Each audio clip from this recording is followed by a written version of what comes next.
I'm Jill Coleridge from the legal department. I'm representing the hospital in this matter. If there's any legal problem, Miss Coleridge, let me give you the name of my attorneys.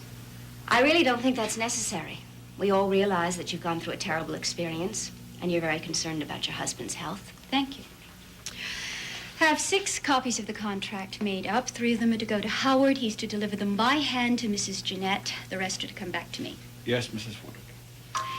Now then, Miss Coleridge, I feel there are certain things that this hospital must understand. Agreed. But first, it's most important that we understand each other. You and Dr. Bolak just shanghaied me out of my husband's Dr. Bolak is very concerned about your husband's health at the moment. And at the moment, he feels that he needs absolute quiet and no emotional stress of any kind. In other words, he shouldn't be worried about anything. Of course not. Well, that's precisely what I was doing.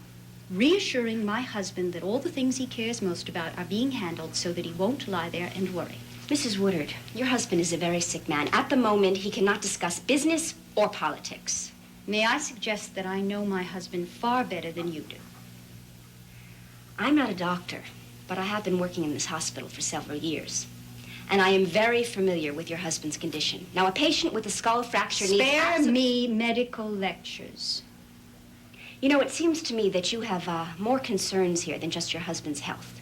You're concerned about his business matters, his political aspirations, but the hospital is only concerned about his health. You do not help a man by allowing him to lie there and worry because in a part of his mind he knows that his plans, his life's work, everything he has ever cherished is about to be lost.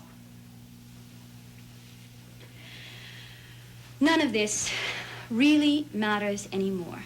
I have nothing further to bother him with at the moment. Well, I'm afraid that's the way it's going to have to be. Because I will tell you legally, if you continue to persist to interfere in your husband's hospital needs, and it harms him in any way, the hospital is going to be held liable for letting you enter that room in the first place. And that is what concerns you, isn't it? The hospital's liability. Let me just say that I don't want anything more to happen to your husband. So I am asking for your assurance that in the future, you will be guided by doctor's orders and not do anything to harm your husband or hurt him in any way. I've just told you that we don't have any further business dealings at the moment. Mrs. Woodard, when we entered the room, you were consulting him about his treatment. I feel he's entitled to be consulted. Unfortunately, at the moment, he is too ill to be consulted. Then what you're telling me is that at this time, I must make all the decisions on my own. Yes, at the moment, I'm afraid so. Very well, I'll see him whenever I want. Knowing fully well and being aware that if you get him to concentrate, it could be very harmful to his health. I will be the judge of that. For the moment, I will accept your assessment of my husband's condition. Thank you. However, I want you to understand that while I am perfectly capable of making all decisions, I do feel that he must be consulted whenever it is possible. But you will obtain permission from the doctors. I will do whatever I feel is best. Really, Miss Coleridge, I do think that this hospital could make an attempt to approach this situation in a cooperative spirit. Now, I do not expect outsiders to understand our situation, but I do expect them to attempt to understand it.